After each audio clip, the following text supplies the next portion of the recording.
We think owning our shit is a good path to being better, to being more effective, to being our best self, to being more powerful as a creator. And on some level, maybe it is, right? If I'm procrastinating on making sales calls or emails and I own my shit, then I'm getting in control. If I notice that I've shouted at my son or raised my voice at my wife and I own up to that, then I'm having some control over that, right? And if I have a thought that's a hateful thought on my inside, privately on the inside of my mind, and I own that thought, I'm taking some ownership of that thinking that I'm having. And this all sounds great, right? It's taking me from a place of victimhood and being subject to this happening and these behaviors into a place of ownership. It's better, but it's actually not the best. And it's not the best because being in ownership instead of being owned by something or a victim of it is still stuck in the paradigm of control. You're moving from being controlled to being in control.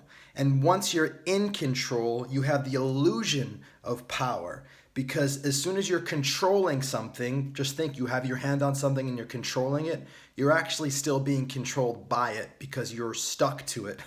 If you are owning a piece of property or owning a dog, anybody that owns a house or a dog or a pet knows that while you own it, it still kind of owns you because you have a need to take care of it while it is yours. So anything that you control is actually still controlling you. So how do we meet this? Instead of owning our shit, what do? I just went backcountry hiking, camping this weekend with a few friends. And when we had to take a literal shit, we would take a shovel out into somewhere in the bushes away from everybody, and we would dig a hole, and we'd crouch down, and you find out really quickly it's the most natural way to poop. But actually squatting, it's so much easier. And then you go do your business, and then you fill the hole back in with the dirt and the shovel. And that whole little ritual that you do in there, it's so that there's not poop lying all around the campground and the hiking trails, of course. But the experience of it is one of actually caring for shit. Now it's not it's not like, oh, I love the shit and I'm gonna pick it up and rub it on my face and carry it in my pocket. It's not that kind of love for shit. It's a compassion and a care for the shit in a way of taking care of it. And it's like, the way that we actually relate to poop most of the time in the modern world is we go in a toilet and it gets sucked away. How many people actually flush before they even get up so they don't have to look at it? Like, shit has become this thing that's like so taboo to talk about, to look at. Ew, it's so gross, I don't want to be with it. And there's a relationship to literal shit that's very similar to the way that we actually relate to our own internal or behavioral shit when we talk about owning it. It's like, it's bad. So owning the bad, owning the shit is actually means own the bad. And so the idea of owning shit, the shit is actually something that we don't like and we're so against. And so to control something we're so against is to actually try to control something that we think is bad that's in us and our behavior. And as soon as we're trying to control something bad that we don't like that's in our behavior, it's controlling us.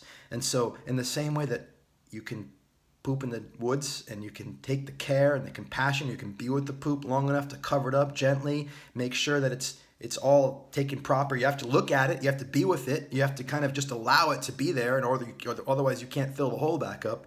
In that same way of relating to literal shit with care, you can relate to your own shit as something that's not actually bad.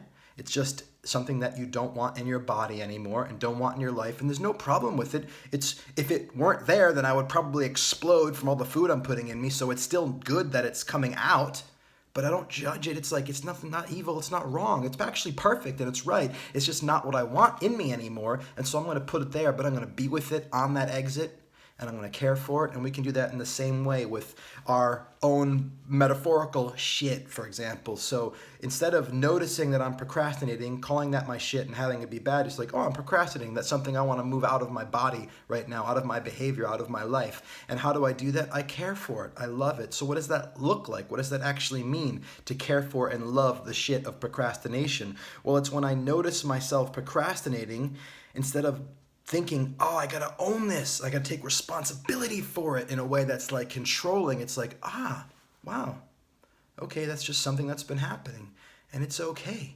Had to poop. It's okay. I procrastinated.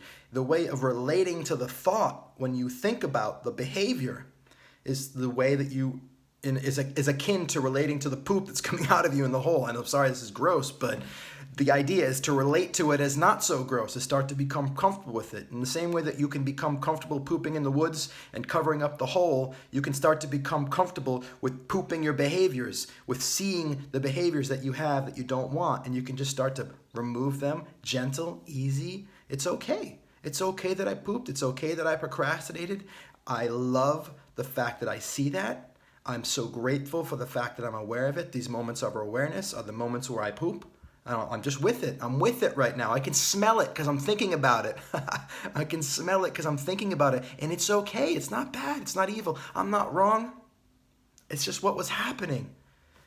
And it's okay. And I actually love my shit. I love it. I care for it. I love the fact that I wasn't procrastinating. And so the essence of my message here is to love your shit. When you notice that you're procrastinating and not getting things done, love that.